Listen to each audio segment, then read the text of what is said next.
मैं जितना टूटा हूँ ना, बस दुआ करें कि अल्लाह ताला मुझे जोड़ दे।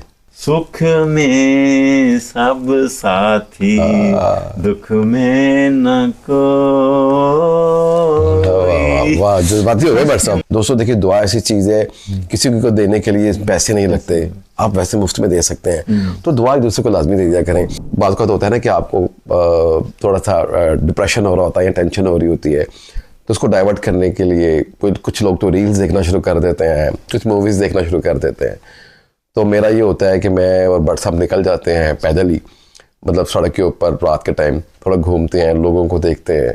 तो उससे ये होता है कि आपका थोड़ा माइंड चेंज होता है, कहीं से कुछ खा लिया, थोड़ा सा ऐसे, मतलब हमारा एक सिस्टम होता है एंटरटेनमेंट के लिए, थोड़ा सा नेगेटिव थॉट से बचा जाए और थोड़ा सा अपने माइंड को थोड़ी सी काउंसलिंग की जाए, बेहतर किया जाए। तो मैं और बट साहब कल रात को निकले, क्योंकि अंदरून से हम लोग निकले पैदल अनारकली से होते हुए। हमारा प्लान ये बना कि हम ना रीगल से जाके फ्रूट चाट खाते हैं। तो मैंने बट साहब से कहा, मैं क्या बट साहब वहाँ से जाके फ्रूट चाट खाते हैं, तो बट साहब ने कहा डन हो गया। तो हम लोग ना पैदल ही निकले रात, बट साहब 12:30-1 बजे का टाइम था, शायद 12:30-1 बजे का टाइम था। तो क्योंकि आजकल लॉकडाउन चल रहा है तो उस वजह से दुकानें भी बंद थी, अंधेरा भी था सड़कों के ऊपर, तो हम चलते जा रहे थे।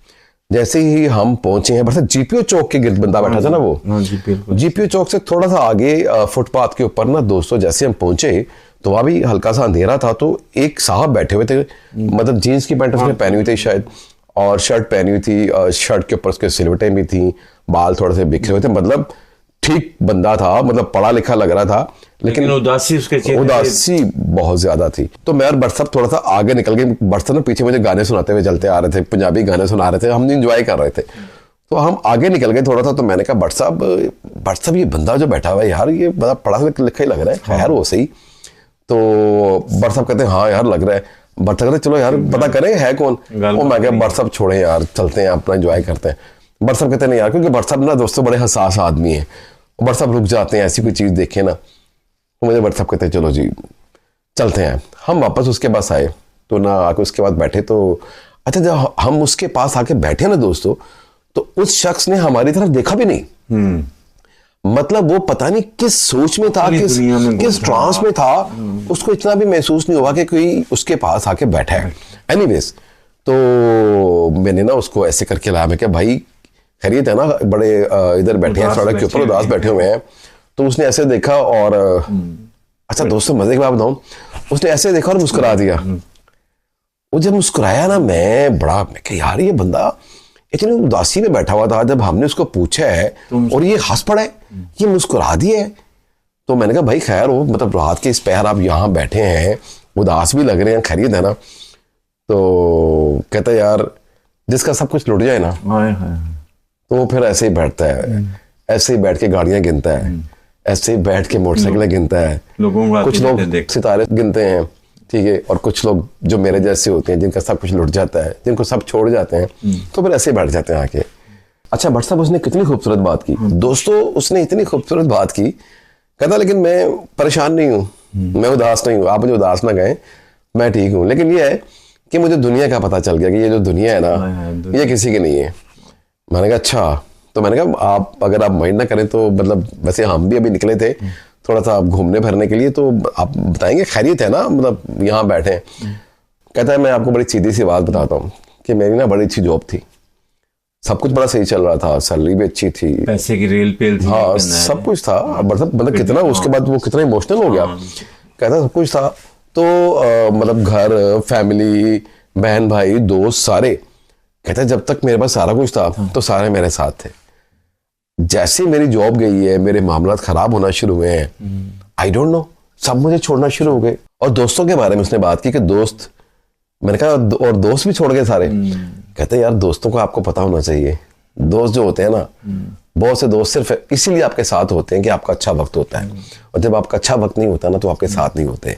तो कहता है मुझे किसी से गिला नहीं। और भट्ट साहब जो सबसे खूबसूरत बात उसकी जो मुझे लगी ना, वो यही थी, कितना कुछ होने के बावजूद भी वो यही कह रहा था कि मुझे किसी से गिला नहीं है। हाँ, ये सही। अच्छा दोस्तों, मतलब बड़ा टूटा हुआ इंसान लग रहा था। तो मैंने कहा भाई, मैंने मतलब भट्ट साहब ने शायद एक बात की थी, भट्ट साहब कहते भाई बड़े टूटे फूटे लग रहे हो, खैरियत है ना। तो कहता है कि ये जो आपको मेरा टूटा फूटापन लग रहा है ना, ये तो जुड़ जाएगा, लेकिन जो मेरे रिश्ते टूट गए ना, वो कभी नहीं जुड़ेंगे। ऐसी बात है, क्योंकि जो मेरे साथ हुआ है ना, वो अब जुड़ नहीं सकता। मैं नए कपड़े भी पहन लूंगा, मैं पैसे भी कमा लूंगा, मुझे दोबारा जॉब भी मिल जाएगी, मेरे हालात भी सेटल हो जाएंगे, लेकिन जो मेरे रिश्ते टूट गए ना, जो मेरे दोस्त मुझसे दूर हो गए ना, क्योंकि कहता अब मैं चाहूं भी तो उनको जोड़ नहीं सकता। एनीवेज, भट्ट साहब की तरफ आते हैं। भट्ट साहब, जी जी, मतलब ये था रात वाला हमारा एक वाकया। भट्ट साहब मुझे आपने अपनी कैफियत बतानी है, क्योंकि आपके कहने पे मैं गया था उस शख्स के पास। मतलब आपने क्या सोचा कि यार, मतलब रात के पहर इस बंदे को मिलते हैं जाके, आपके ज़हन में क्या ख्याल आया था? असल में ना ऐसे वाकया ना, इस तरह की गलबातां ਜਿਹੜੀਆਂ ਨੇ, वाकया ਜਿਹੜੇ ਨੇ ना मेरे नाल भी हुए ने। मेरे यार दोस्त ने एक सऊदी अरब रहंदे सी, तो लीबिया बहुत अच्छा ਉਹਨਾਂ ਦਾ ਕੰਮ ਹੈਗਾ ਸੀ। ਜਦੋਂ ਲੀबिया ਦੀ ਜੰਗ ਹੋ ਗਈ ਨਾ, ਤੇ ਉਹ ਮੈਨੂੰ ਉਹ ਦੱਸਦਾ ਸੀ, ਫਿਰ ਉਹ ਦੁਬਾਰਾ ਸਊਦੀ ਅਰਬ ਆ ਗਿਆ ਸੀ। ਲੀਬੀਆ ਜੰਗ ਹੋਈ, ਉਹਨੇ ਕਿਹਾ ਜੀ ਮੈਂ ਕੋਈ 3 ਸਾਲ ਇੱਥੇ ਰਿਹਾ ਤੇ ਭੈਣਾਂ ਭਰਾਵਾਂ ਦੀਆਂ ਸ਼ਾਦੀਆਂ ਕੀਤੀਆਂ, ਭਰਾਵਾਂ ਦੀਆਂ ਵੀ ਭੈਣਾਂ ਦੀਆਂ ਵੀ, ਤੇ ਹੁਣ ਮੇਰੀ ਸ਼ਾਦੀ ਨਹੀਂ ਹੋਈ। ਮੈਂ ਕਿਹਾ ਜੀ ਸਭ ਤੋਂ ਬਾਅਦ ਕਰਾਵਾਂਗਾ ਮੈਂ। ਅੱਛਾ, ਉਹ ਜੰਗ ਹੋ ਗਈ ਤੇ ਜ਼ਾਹਿਰ ਹੈ ਕਿ ਲੁੱਟੇ ਪੁੱਟੇ ਅਸੀਂ ਵਾਪਸ ਆ ਗਏ, ਨਾ ਕੋਈ ਸਾਨੂੰ ਉੱਥੇ ਪੈਸਾ ਮਿਲਿਆ, ਨਾ ਕੁਛ ਨਾ ਕੁਛ। ਜੰਗ ਵੀ 4-5 ਸਾਲ ਉੱਥੇ ਰਹੀ। ਤੇ ਜਦੋਂ ਮੈਂ ਇੱਥੇ ਆਇਆ ਤੇ ਉਹ ਕੋਈ ਜੀ ਭਾਈਜਾਨ, ਉਹ ਮੈਂ ਕਿਹਾ ਤੁਹਾਨੂੰ ਇਹਨੇ ਪੈਸੇ ਭੇਜੇ ਨੇ? ਕਹਿੰਦਾ ਭੇਜੇ ਨੇ, ਤੁਸੀਂ ਆਪਣੀ ਮਾਂ ਨੂੰ ਭੇਜੇ ਹੋਣਗੇ, ਸਾਨੂੰ ਕਿੱਥੇ ਭੇਜੇ ਨੇ? ਤੇ ਕਹਿੰਦੇ ਤੁਹਾਡੀਆਂ ਸ਼ਾਦੀਆਂ ਕਰਾਈ, ਕਹਿੰਦਾ ਹੁਣ ਸ਼ਾਦੀਆਂ ਕਰਾਈਆਂ ਨੇ ਤੇ ਹੁਣ ਅਸੀਂ ਕੀ ਕਰੀਏ, ਹੁਣ ਤਾਂ ਸਾਡੇ ਆਪਣੇ ਬੱਚੇ ਪਾਲੀਏ ਕਿ ਤੁਹਾਨੂੰ ਦੇਖੀਏ। ਯਾਨੀ ਕਿ ਬੜਾ ਸਾ ਪਰੇਸ਼ਾਨ ਹੋਇਆ ਉਹ। ਤੇ ਫਿਰ यार दोस्त सज्जन बेबली सब खत्म हो गए। यानी कि किसी अगर किसी को जाता सी ना, कोई गल सलाम दुआ लैन, तो अगले कहते पैसे उधार मंगना आ गया। ते कहना बाज़ औक़ात मैं भुखा जाना सा ते रोटी खांदे हुंदे सन लोकी, ते ऐना कह रोटी खानी, मैं कहना नहीं मैं खा के आया, शर्मो शर्मी अगला कह ही दिंदा। ऐसे लोग खुददार भी होते हैं। खुददार हुंदा सी बड़ा। वो कहंदे मैं रोटी खा के आया हां, ते ओ रोटी खान लग पैंदा तो चुप करके चला जांदा सी। यानी कि ना ਲੱਖਾਂ ਰੁਪਏ ਉਹਨੇ ਕਮਾਇਆ, ਭੈਣਾਂ ਭਰਾਵਾਂ ਦੀਆਂ ਸ਼ਾਦੀਆਂ ਕੀਤੀਆਂ, ਤੇ ਉਮਰ ਉਹਦੀ ਪਤਾ ਕਿੰਨੀ ਹੋ ਗਈ ਸੀ? 45-46 ਸਾਲ ਹੋ ਗਏ ਸੀ। मतलब इतनी मेहनत की उसने, अपनी जिम्मेदारियां पूरी की उसने, जिम्मेदारियां पूरियां कीतियां हर चीज, लेकिन वो है कि नहीं बने। लेकिन कुदरत खुदा दा कि कोई यार दोस्त वो ही उत्थों आया, फिर ਉਹਨੂੰ ਉੱਥੇ सऊदी अरब फिर ਲੈ ਕੇ ਗਿਆ, ਤੇ ਉਹਦੇ ਨਾਲ मतलब कि ਉਹ रिकॉर्डिंग एजेंसी ਦਾ ਵੀ ਕੰਮ ਕਰਦਾ ਸੀ, ਕੋਈ ਦਾ ਉੱਥੇ ਕੰਮ ਕਰਨ ਲੱਗ ਪਿਆ। हत्ता कि उसके हालात बड़े सही हो गए।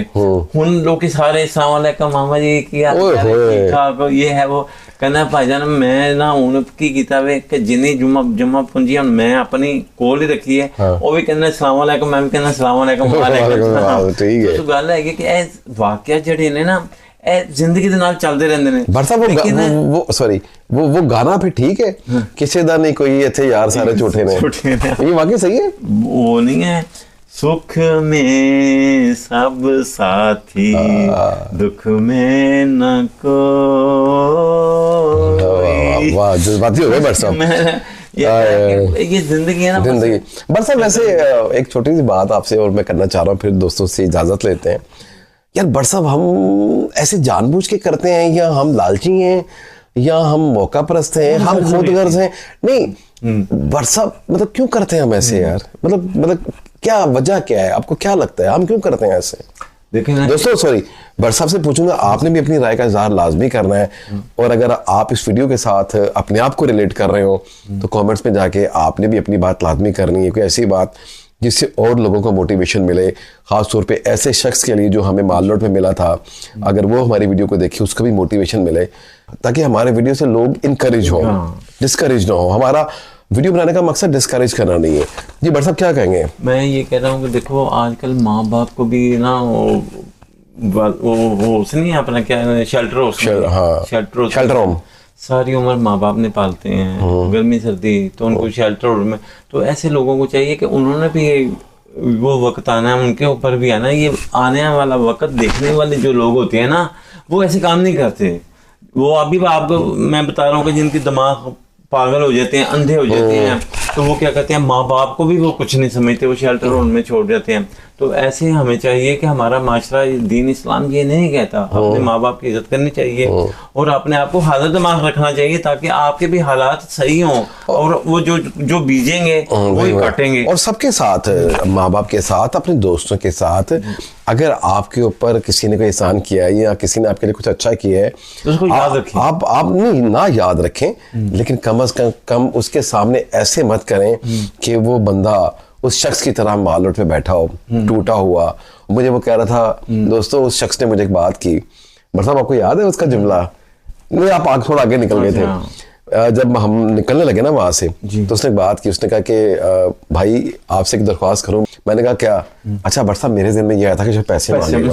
हम भी तो वैसे ही है ना, उसी माशरा का हिस्सा है। बिल्कुल ऐसे तो मेरे ज़हन में आया शायद पैसे मांगेगा। मैं मुड़ा, मैंने कहा जी भाई खैरियत? कहता यार वो एक दुआ करें मेरे लिए बस। मैंने कहा क्या? कहता कि मैं जितना टूटा हूँ ना, बस दुआ करें कि अल्लाह ताला मुझे जोड़ दे। मैंने कहा यार अल्लाह ताला आपको बहुत आसानियाँ दे, अल्लाह आपको सेहत दे, और वाकई आप जिस तरीके से आपको खुशहाली चल रही थी आपकी ज़िंदगी में सब कुछ वैसा ही हो जाए। दोस्तों देखिए दुआ ऐसी चीज़ है, किसी को देने के लिए पैसे नहीं लगते, आप वैसे मुफ्त में दे सकते हैं। तो दुआ एक दूसरे को लाजमी दे दिया करें। और बाकी वीडियो अच्छा लगा हो तो लाइक कीजिएगा, सब्सक्राइब कीजिएगा, और कमेंट्स बॉक्स में अपनी राय का इज़हार करना ना भूलिएगा। अपना बहुत सा ख्याल रखिएगा और हमें याद रखिएगा। अस्सलाम वालेकुम। और दुआ जो है ना, दुआ असर रखती है, असर रखती है माशाल्लाह, पर नहीं मगर परवाज रखती है माशाल्लाह तो माशाल्लाह। ये है कि बट साहब अपने दुनिया में जितने लोग आपको देखते हैं उनके लिए कुछ कह दें। ये जो जेडे यार दो सज्जन मिली Hong Kong, Taiwan, Singapore, Korea, China, Iran, Canada, India, जितों भी साड़ी फिल्म देखते हैं, वीडियो देखते हैं, वो अपने मुल्क का नाम जरूर रखें, साड़ी फिल्म पसंद करें, शेयर करें। तो इंशाअल्लाह मिलते हैं ब्रेक के बाद।